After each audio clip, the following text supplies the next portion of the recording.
Para tratar sobre las medidas cautelares y de protección, primero debemos referirnos a los fines y reglas que regulan la aplicación de dichas medidas en nuestra legislación.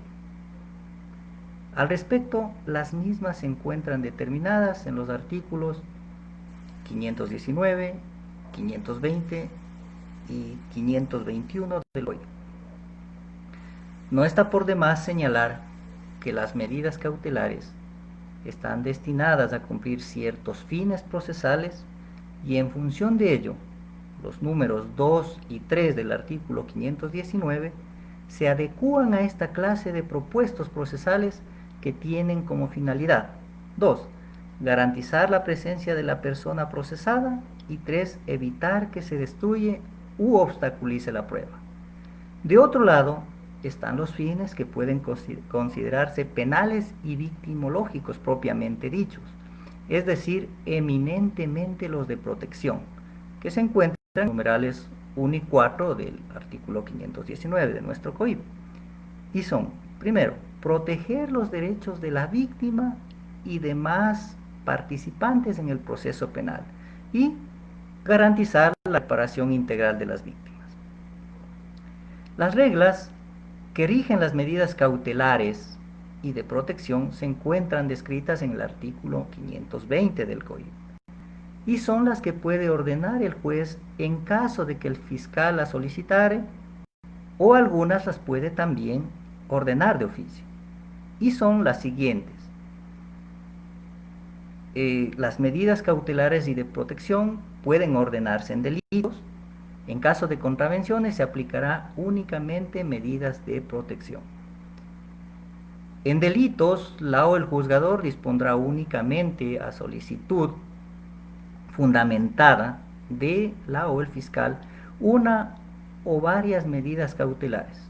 En contravenciones, las medidas de protección podrá disponerlas de oficio o a petición de parte. Este numeral es muy importante porque sucede que generalmente cuando vamos a una audiencia de flagrancia, por ejemplo, el fiscal únicamente argumenta que solicita medidas de protección para asegurar la comparecencia del procesado a juicio. Pero no se está cumpliendo lo que ordena el numeral 2 del artículo 520 del Código. Es decir, que el fiscal debe fundamentar las razones por las que él pide esas medidas cautelares. No simplemente, pues, si señor juez solicito para asegurar la presencia del procesado a juicio. Eso no es una fundamentación. Una fundamentación es fundamentarse en derecho, en motivos de hecho y derecho por las que él solicita esas medidas que quiere que el juez dé. Entonces, es muy importante este numeral de este artículo 520 del COIP en caso de que algún rato, pues, les toque litigar, observar si es que el fiscal ha fundamentado de manera adecuada, de manera legal y en derecho su solicitud. 3. El juzgador debe resolver de manera motivada, en audiencia oral y pública y contradictoria. De ser el caso, se considerará las solicitudes de sustitución, suspensión, revocatoria de la medida u ofrecimiento de caución que tal vez el procesado pueda ofrecer.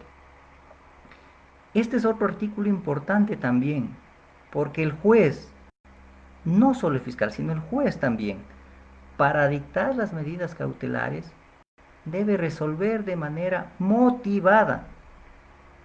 Y ustedes saben que una resolución para tener motivación debe contener ciertos preceptos legales como es la fundación de hecho, derecho, no solo referirse a normas dispersas del derecho y sobre todo que sea clara y entendible para las partes. Eso es lo que debe tener, debe contener una motivación del juez.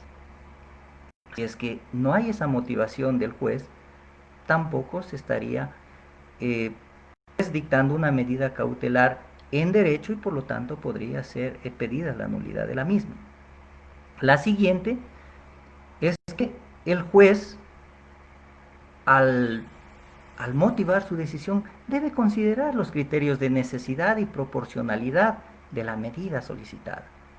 Es decir, se me ocurre, por ejemplo, si es que el dueño de una fábrica es acusado de haberle pegado a una persona, haberle agredido y causa 30 días de inhabilidad, el dueño de la fábrica ofrece caución y de pronto se me ocurre a mí que el fiscal dice, no señor, le vamos nosotros a tomar las medidas cautelares sobre toda la empresa.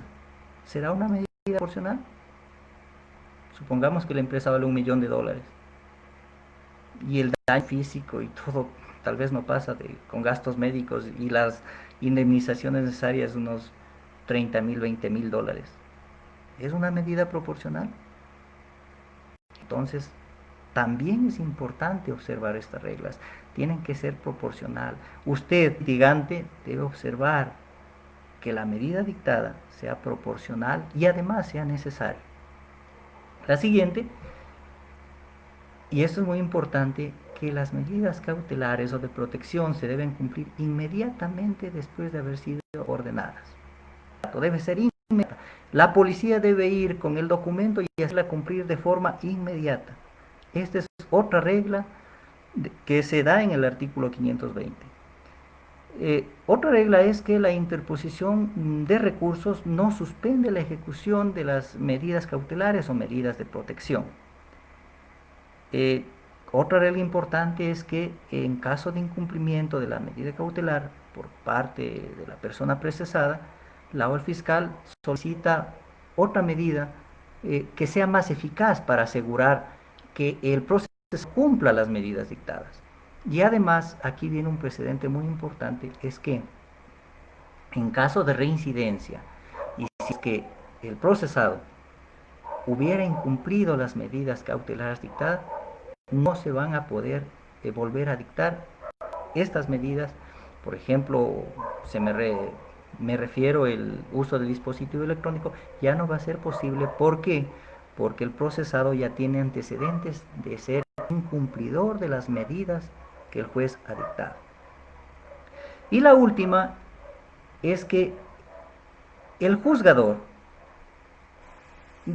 tiene la obligación de vigilar que esas medidas se cumplan.